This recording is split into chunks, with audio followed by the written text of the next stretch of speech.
But have you ever had the opportunity or in your work have to navigate other borders? And when you gathered intel in other countries potentially, my head is like, how did you come to the conclusion of which borders to cross and how to do it? And how did you gather that intel? And why that's important for me is what's possibly other intel analysts or intel spies are doing on our country.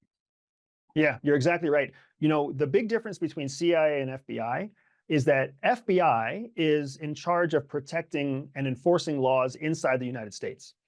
CIA, our job is espionage. Espionage is illegal in every country of the world.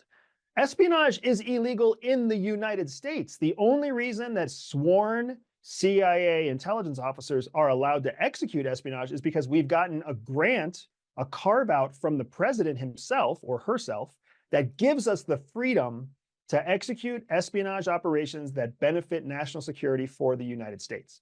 So we are trained criminals, make no mistake, right? The best and brightest and the deepest pockets of the US government go into training CIA to commit espionage and acts of espionage all over the world, which includes crossing borders.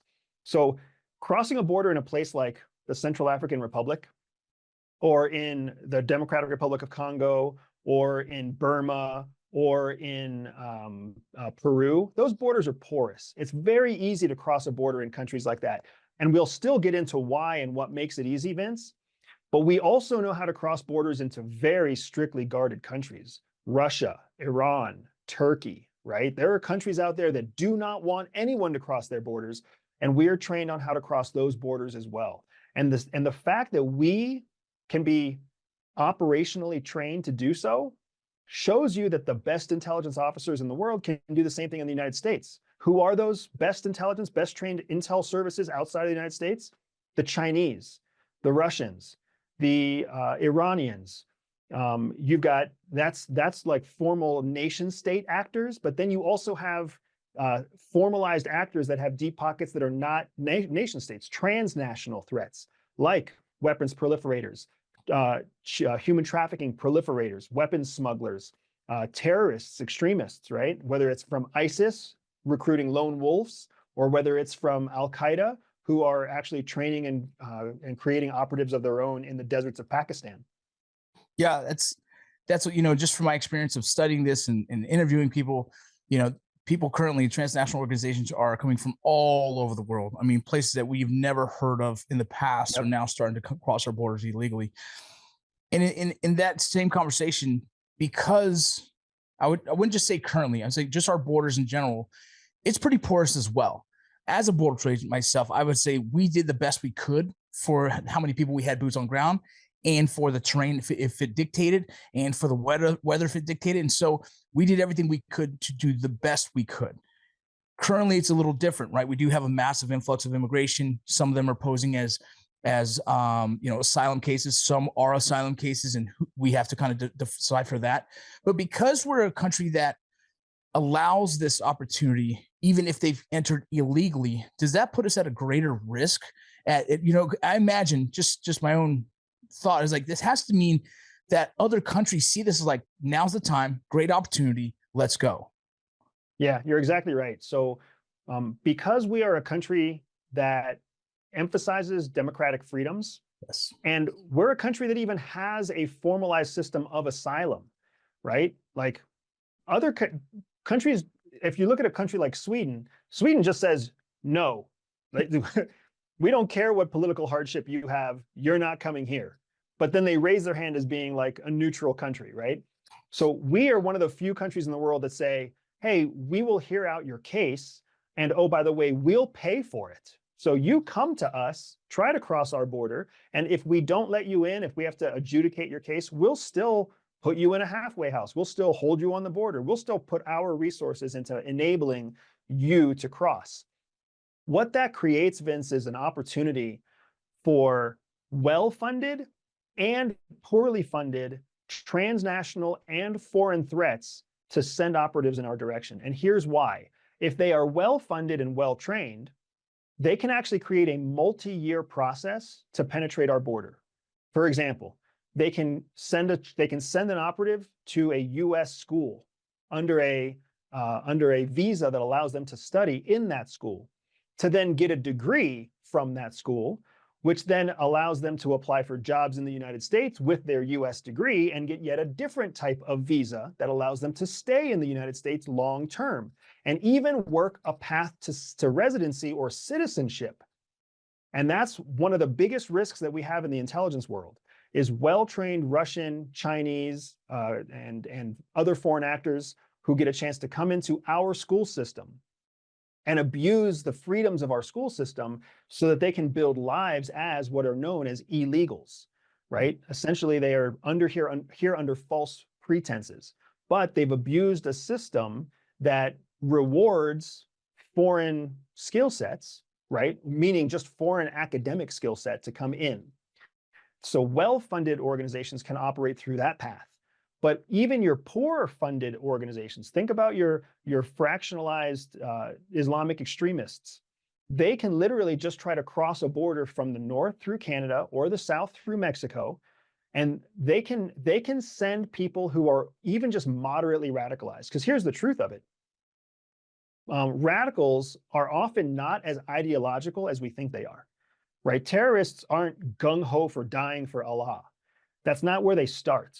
Where they start is just, should I be an extremist, violent offender, or is it just an opportunity for me to get paid so that I can eat, so that I can find something better, right? It's very pragmatic. We think that extremists are like radicalized beyond saving. In reality, many of them are just distraught and stressed and poor. And extremism is the best way to get a paycheck because they can't get anything else. So when ISIS or when Al-Qaeda sends 50 people to cross the southern border, 10 of them get across and 8 of them end up on the other side wondering, oh, like, should I stay an extremist or should I just go get a job at McDonald's? So there's actually an element baked in to our border policy where we expect extremists will cross the border. And we expect that a certain percentage of them will simply discover the truth of the American dream, and they will abandon their extremist ways. Yeah. It is insane to think of it, but there are actual actuarial calculations that allow for a certain level of illegal activity inside the United States because we know they will be de-radicalized or they will choose the American lifestyle over their original extremist goals. Oh, that's crazy. I just think about I joined the military because I needed money for my daughter. And then I fell in love because I found a new place for me that I can, I was like, oh, I actually blend in. I fit and I'm actually pretty good. It's a similar kind of response. Someone comes to America and be like, hey, that sounded good at the time. It was just a means to get me here. Now that I'm here, let me just start a family and live the American dream. Exactly. But it works in both ways, Vince. It works in both ways. Yeah. Because here's the thing that nobody wants to admit.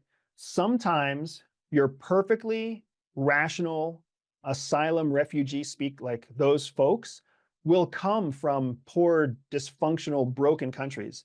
And they will come here with every intent to become a bona fide American citizen, right?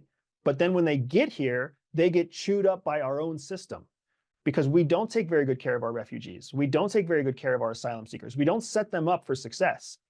And then after they're already here, isolated from their families, isolated from their culture, isolated from their religion, and abandoned, they can still radicalize. Yeah. And that's one of the most dangerous elements to, again, our border security challenges, is that when we let someone in, sometimes we cut them off from their own culture and resource network, and then they radicalize from within. And that's how ISIS targets us from within the United States. Yeah, it's very similar to the Mara Salvatrucha, the MS-13. A lot of them were illegal immigrants to come down to LA. A lot of them didn't fit in because they weren't Mexicans. So then they created their own little gang that eventually became more powerful because they had to be more violent to gain respect. It's a similar concept to that.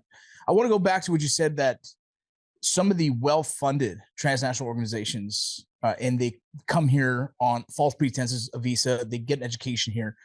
And you said that almost as if this could happen, but you and I know this has happened, correct? It is happening. Right. Yeah, this is happening currently to this day. This to this day, man. Often. To this day. So I think it was a metric from 2016. So I haven't checked it recently. The vast majority of law school graduates in a handful of liberal states were actually foreign nationals. Chinese people, Russian people, Turkish people, Saudi Arabians coming to the United States to get law degrees. Well, guess what fucking law they're studying, Vince? What? American law.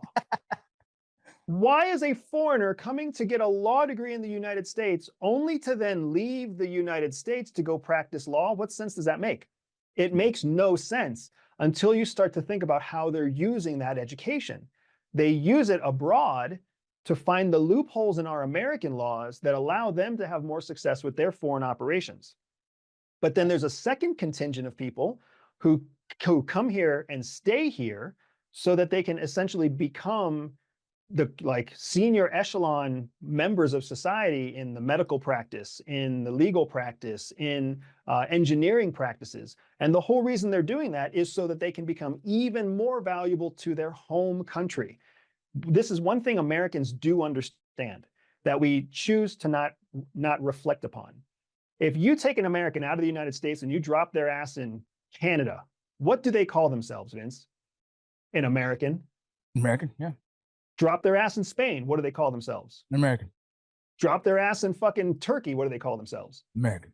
So guess what happens when you drop a Chinese in America? Guess what they call themselves? American. Chinese. Right? We forget that. We forget that simple truth. Yes, we were a country built on the back of refugees. We were, the Statue of Liberty says, bring me your weak, bring me your downtrodden. That's how our country was formed, because we were born of people who were brave enough to leave the hardship they had in the hopes of a higher dream and a bigger dream. But now that is being abused. It's being abused by foreign countries who know they can manipulate American ideology, and they can even capitalize on the conflict we have inside our own country about letting people across the border, right? And that is a messy, messy situation that can be that is vulnerable to abuse, and we're seeing that abuse. And just like you and I, we know it's happening right now, completely legal. There's students in UCLA, students in Villanova, students at the University of Miami, students at Georgia Tech, who are a year away from graduating and being invited into the senior echelons of American government and private consulting, and they are here under false pretenses. Yeah, crazy.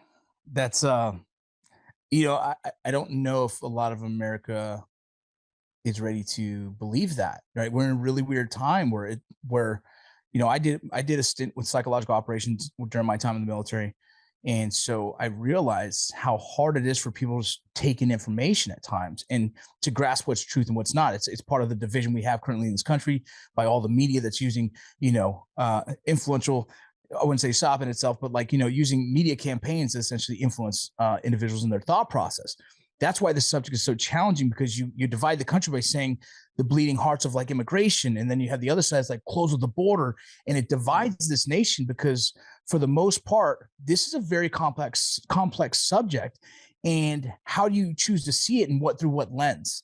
If you see it as man, these are humans and it's a humanitarian mission, well, then you have a bleeding heart for just allow them in and let's take them in and let's help them.